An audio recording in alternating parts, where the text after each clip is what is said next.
Tak isap rokok ni nampak macam gay lah pula.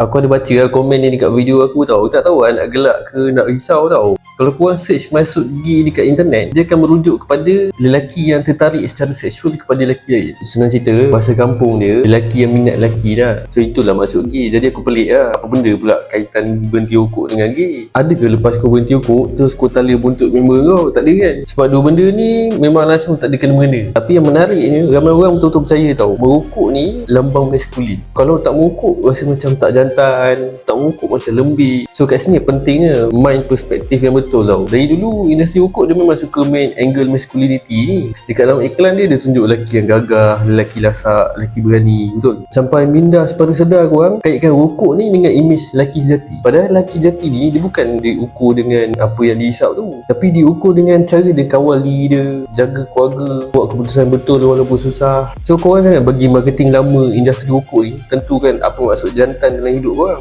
So aku nak tanya korang, siapa yang lebih maskulin? Lelaki yang tak boleh hidup tanpa rokok ataupun lelaki yang mampu kawal ketagihan dia sendiri?